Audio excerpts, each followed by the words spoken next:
Tonight on The ReidOut. We're coming to take you out. We'll pull you out by your hairs. The January 6th committee is connecting the dots. The guy you just heard making threats on January 6th is the same guy who appeared to be doing surveillance in the Capitol the day before during a highly questionable tour given by a Republican congressman. Plus, this week's primaries show that the big lie is alive and well in the Republican Party and a major threat to the next presidential election. And have you seen the jaw-dropping video from the Yellowstone extreme weather? From Yellowstone, extreme weather is likely changing the park forever. And we begin the ReidOut, however, tonight with lingering questions about what role Republican members of Congress may have played in the lead up to the January 6th insurrection and the attempts to overturn the 2020 election.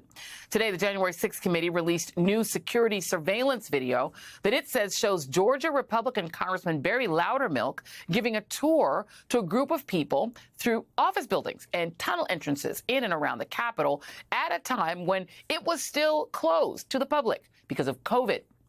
The hours-long tour was given on January 5th, the day before the insurrection. In a letter to Loudermilk, the committee points out that these so-called guests seemed very interested in photographing some unusual aspects of the Capitol complex, like staircases, hallways, and security checkpoints, not your average hotspots for tourist photo ops. The Capitol Police Chief says that he's reviewed the surveillance footage and believes that none of the activities he saw were suspicious. Well, not every member of Congress agrees with that assessment. Pennsylvania Congressman Brendan Boyle tweeted, "This is the stairwell I take to my office, and in my 8 years here, I have never seen a tourist take a picture of it."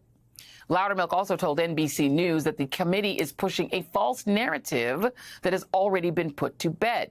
But according to the committee, that same guy that you saw on Loudermilk's tour, taking photos in the hallways and stairwells, participated in the rally the following day. And while it appears he did not enter the Capitol, he made a disturbing video threatening members of Congress. There's no escape, Pelosi, Schumer, Nadler. We're coming for you. We're coming in like white on rice for Pelosi, Nadler, Schumer. Even you, AOC, we're coming to take you out. We'll pull you out by your hairs. As for the other things Republican lawmakers may have done to try to overturn the 2020 election, we got a preview from Liz Cheney last week, name-dropping one other Republican lawmaker of interest to the committee, especially as it relates to Donald Trump's attempts to use the Department of Justice to help pull off his attempted coup. Representative Scott Perry, who is also involved in trying to get Clark appointed as Attorney General, has refused to testify here. As you will see, Representative Perry contacted the White House in the weeks after January 6th to seek a presidential pardon. Multiple other Republican congressmen also sought presidential pardons for their roles in attempting to overturn the 2020 election. Now, why would anyone ask for a presidential pardon unless they knew that they'd done something criminal? And who are the other Republican members of Congress who sought presidential pardons? The committee has said those names will be made public as the hearings continue. And so, while congressmen like Barry Loudermilk and Scott Perry may not be the most recognizable household names, they could be some of the most vulnerable as the investigation continues. Joining me now is Melissa Murray, NYU law professor and an MSNBC legal analyst, and Miles Taylor, former chief of staff for the Department of Homeland Security and co-founder of the Renew America movement. And Miles Taylor, I want to start with you on this. Let you listen to Barry Loudermilk, and he tries to explain why his guests that were taking tours were taking pictures inside the Capitol. What they were taking a picture of is I took the family, and of course the other folks were with them, have two young kids that wanted to see the little trains that take congressmen. So I took them to show them where the trolley was in the Rayburn Tunnel. But why do you think pictures were being taken of the stairwell, around security? If you go to that stairwell, there's a golden eagle sconce that's on the wall. That's what he was taking a picture of. I mean, these are folks who had never been to Washington, D.C.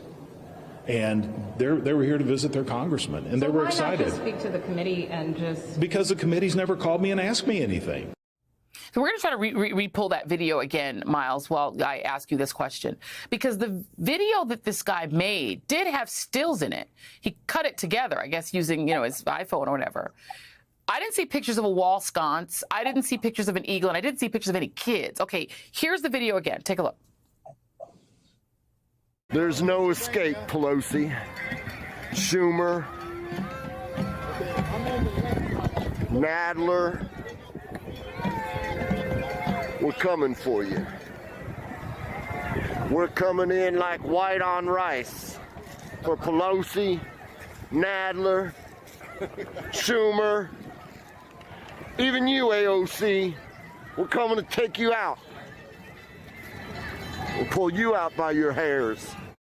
Nadler is named specifically. There's a still picture of Jerry Nadler's office door. And then if you guys could see the little sign that was at the bottom of that picture of a group of congressmen, it said majority staff. So he got close enough to take pictures of that. That's what he took pictures of. As somebody who worked in the Homeland Security Department, what does that say to you? And does that set off any alerts about this tour? Well, Joy, I think you really pointed out the key fact here is forget the Capitol, forget January 6th, forget politics. If this had just been any other environment, it would have almost risen to the level or maybe had to criminal referral. I mean, I've worked for many years in national security and with law enforcement. This is a very clear threat towards real life individuals. These aren't characters. These aren't cartoons. Nancy Pelosi's a real person. Jerry Nadler's a real person. These are living, breathing human beings who this man is saying he wants to pull them out by their hair. He's coming for them to get them. This is highly threatening language. It's not something that I think the committee is overreacting to at all. It's incredibly reasonable for them to ask these questions. I know Barry Loudermilk personally. I know Scott Perry personally. When I served in the House of Representatives as a staffer, I worked with them, in fact, very regularly.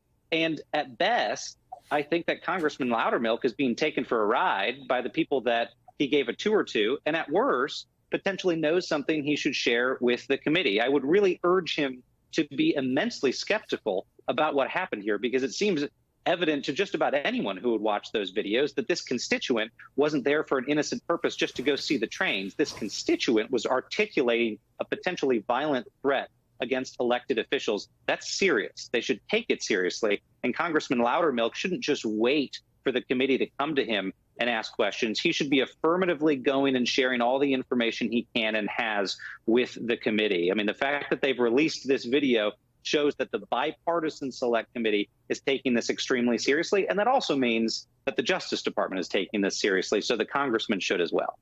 And, Melissa, if you are giving tours, especially during a time when the Capitol is closed, so someone had to make a special request to get a Capitol tour. It's not a common thing. You had to go to your congressman, ask for a tour. But that means that your congressman's staff at minimum knows who you are. They have your name. They have your contact information. They had to take IDs, et cetera. So he knew who these people were.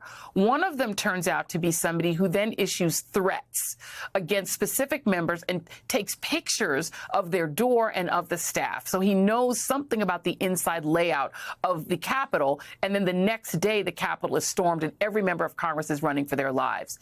If I worked in a bank and I worked in a beautiful sort of old time bank building, and I had some people who asked me to give them a tour, and I said, sure. And I gave them a tour. And the next day, the bank was robbed.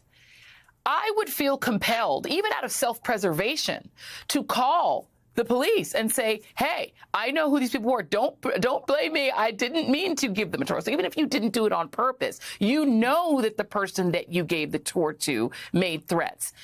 Why should, to Miles Taylor's point, why should the committee have to come to him? Shouldn't he have a fiduciary duty to the American people and to his fellow members of Congress to go to the committee?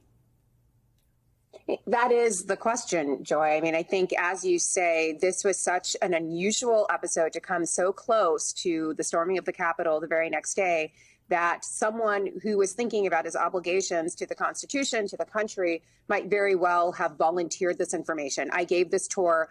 I didn't realize that perhaps there was a more nefarious purpose. I don't know if there was a more nefarious purpose, but it looks suspicious. I think I should tell you.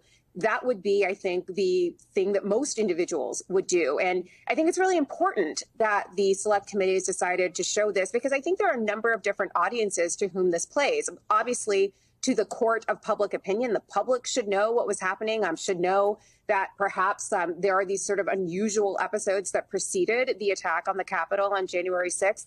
But more importantly, the Justice Department should know for that individual and can perhaps think about this in terms of premeditation, given the threats that he made the next day. But it's also important for Congress to hear this, because Congress is proceeding with these hearings under the auspices of its investigative and oversight authority. And perhaps there needs to be new protocols for things like congressional tours. These things have happened for years, but there are always these various procedures you have to go through. Maybe some of the procedures need to be tightened up, and certain sensitive areas of the Capitol complex need to be off limits to everyone. So there are a lot of different purposes that this hearing can serve. But at the very least, I think someone who had this kind of information should have been forthcoming. Absolutely. It said majority staff, meaning staff members, people who were running for their lives the next day.